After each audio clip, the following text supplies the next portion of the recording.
லட்சத்துல ஒரு தடவை தான் நடக்கும் அப்படிங்கிற மாதிரி கிரிக்கெட்ல நடந்த top 4 rarest moments.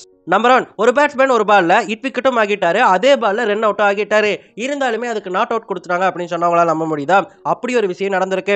2024 vitality பிளாஸ்ட்ல Shawn முஷத் batting பண்ணிட்டு இருப்பாரு. அப்ப ஷான் முஷத் ஒரு பாலை தூக்கி அடிக்க பார்ப்பாரு. அப்ப அவருடைய காலானது ஸ்டெம்ப்ல பட்டுரும், பெயில் கீழே விழுந்துரும். ஆனா அந்த செகண்டே அம்பையர் நோ பால்னு கொடுத்துருவாங்க. அதனால ரன்னோட முயற்சி பண்ணுவாரு. ரன்னோட முயற்சி பண்ணும்போது ரன் அவுட் அந்த பக்கம் அடிச்சிருவாங்க. சோ ஏதோ ஒரு வகையில் அவுட் தானப்பா இது அப்படின்னு சொல்லிட்டு நீங்க நினைக்கலாம். ஆனா அம்பையர் என்ன பண்ணிருப்பாங்கன்னா அதுக்கு நாட் அவுட்னு கொடுத்துருவாங்க. ரூல் படி என்னன்னு கேட்டீங்கன்னா, ஷான் முஷத் ஹிட் விக்கெட் ஆகிட்டார் இல்லையா? ஹிட் விக்கெட் ஆனதால தான் அவுட் அப்படின்னு நினைச்சு அவர் கிளம்ப பார்த்தாரு. அதுக்கப்புறம் தான் அம்பையர் நோ பால் கொடுக்க நோ பால் நினைச்சு ஓட பார்த்திருப்பாரு. சோ இந்த இடத்துல பேட்ஸ்மேன் கன்ஃபியூஸ் ஆகிட்டாரு. இந்த மாதிரி பேட்ஸ்மேன் தான் விக்கெட் இழந்துட்டோம் அப்படின்னு சொல்லிட்டு கன்ஃபியூஸ் ஆனதுக்கு அப்புறம் இன்னொரு விக்கெட் எடுக்கப்பட்டுச்சு ஃபீல்டர்ஸால அப்படின்னு சொன்னா அதுக்கு நாட் அவுட்னு கொடுக்கலாம், அந்த பால டெட் பால்னு கொடுக்கலாம் அப்படின்னு சொல்லிட்டு ஒரு ரூல் இருக்கு. அந்த ரூல் படி தான் இங்க ஷான் முஷத்துக்கு நாட் அவுட்னு கொடுத்திருப்பாங்க. இந்த மாதிரி ஹிட் விக்கெட்டும் ஆகி ரன் அவுட்டும் ஆகி ஒருத்தர் நாட் அவுட்டா போறது இதுதான் முதல் முறை. நம்பர் 2, லப்பர் பந்து படத்துல மருமகனும் மாப்பிளையும் ஒரே மேட்ச்ல அடி பார்த்திருப்பீங்க. ஆனா உண்மையிலேயே அப்பாவும் பையனும் ஒரே மேட்ச்ல ஆடி இருக்காங்க. ரீசெண்டா 2025 ஆப்கான்ல நடந்த ஒரு உள்ளூர் போட்டியில 40 வயசான முகமது நபி, நம்ம எல்லாருக்குமே தெரிஞ்ச ஃபேமஸ் ஆல்ரவுண்டரான முகமது நபி பால் போட வருவாருங்க.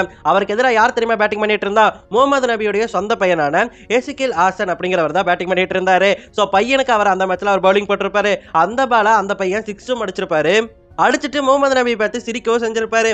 இந்த மாதிரி பையனும் அப்பாவும் ஒரே நேரத்தில் மோதின தருணமா ஒரு அழகான தருணமா இந்த ஒரு லீக் மாறி இருந்துச்சு.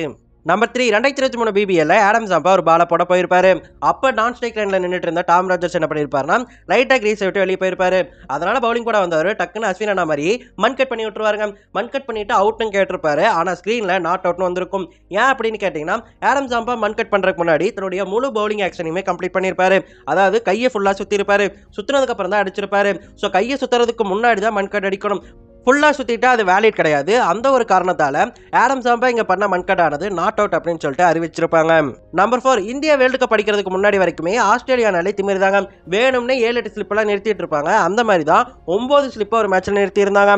1999 ஜிம்பாப்வேக்கு எதிராக நடந்த போட்டியில கடைசி விக்கெட் போகணும் அப்படிங்கிறதுக்காக 9 ஸ்லிப்ஸை நிறுத்திருப்பாங்க ஆஸ்திரேலிய அணியினர். அதாவது பவுலரையும் விக்கெட் கீப்பரையும் நீங்க சேர்த்துக்கிட்டீங்கன்னா 11 பேர் அந்த களத்துக்குள்ள 38 சர்க்கிள்குள்ளேயே இருந்தாங்க.